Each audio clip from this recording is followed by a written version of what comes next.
Welcome to TG24 TV. నేను సుమలత. నర్సంపేట ప్రధాన రహదారిలోని ఊకల్ cross వద్ద లారీల రాకపోకల కారణంగా రోడ్డుపై బురద పేరుకుపోయి వాహనదారులు తీవ్ర ఇబ్బందులు ఎదుర్కొంటున్నారంటూ తెలుగు 24 న్యూస్ ప్రచురించిన కథనానికి గీసుకొండ పోలీసులు తక్షణమే స్పందించారు. సమాచారం అందుకున్న వెంటనే Geesukonda CI D Vishweshwar, SI Anil సిబ్బందితో కలిసి సంఘటన స్థలానికి చేరుకొని పరిస్థితిని పరిశీలించారు.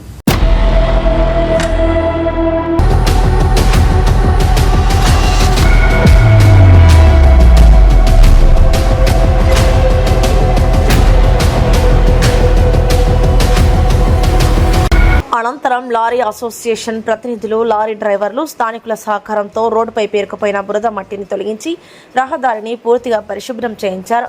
దీంతో వాహనాల రాకపోకలు సజావుగా కొనసాగేందుకు వీలు కలిగింది. ఈ సందర్భంగా సిఐడి విశ్వేశ్వర్ మాట్లాడుతూ లారీ యజమానులు, డ్రైవర్లు వాహనాలను పార్క్ చేసే సమయంలో ప్రధాన రహదారిపై మట్టి చేరకుండా అవసరమైన జాగ్రత్తలు తీసుకోవాలని సూచించారు.